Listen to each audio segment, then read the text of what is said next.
The Easter Vigil in the Holy Night is the greatest and most noble of all solemnities, as the Roman Missal highlights in its preliminary notes to the proper of the Vigil.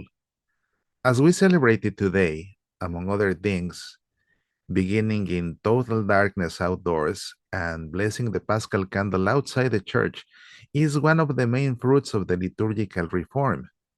By proposal of the liturgical movement, this was adopted ad experimentum for 3 years in 1951 per decree of Pope Pius XII, and officially instituted in 1954 for its celebration by the Universal Church.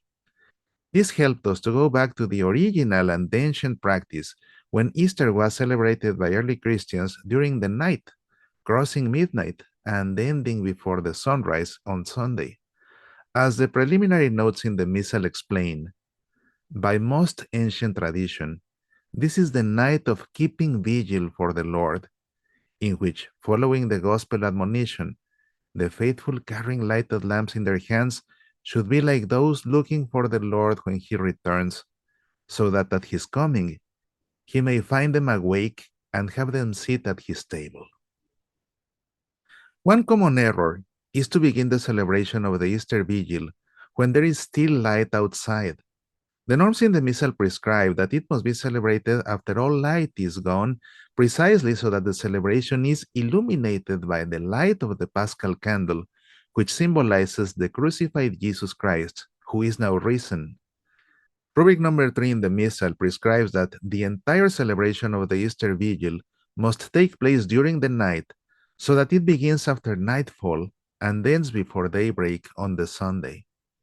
But there is another liturgical error made a lot more frequently than the first, leaving the church in the dark longer than it should, all through the liturgy of the word until the singing of the Gloria, turning the lights at that moment.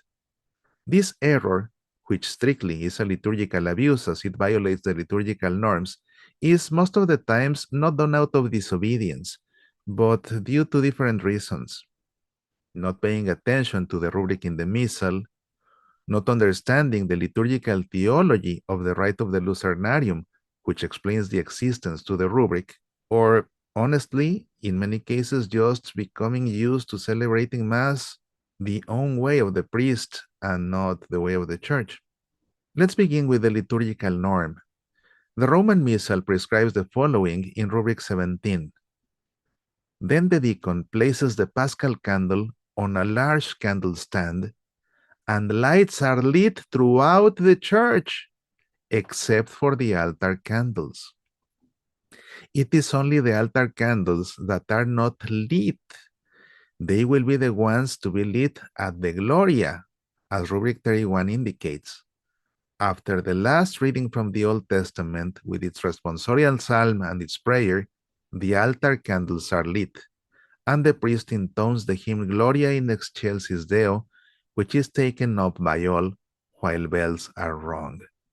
So when the deacon places the Paschal candle in the candlestand, that is the moment when all the lights in the church are lit. Why is this? We have then to understand the liturgical theology behind the moment to turn the lights on. The rite of the Lucernarium expresses how the risen Lord, whose symbol is the Paschal candle, sheds his light gradually. First, from the Paschal candle at the fire pit, the first time the deacon sings Lumen Christi, and we answer Deo gratia.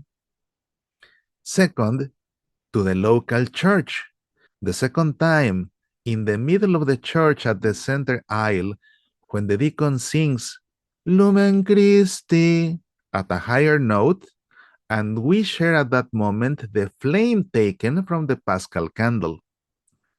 And three, through the entire world, when the deacon places the Paschal candle at the solemn candlestand next to the ambo and sings this time Lumen Christi at an even higher note.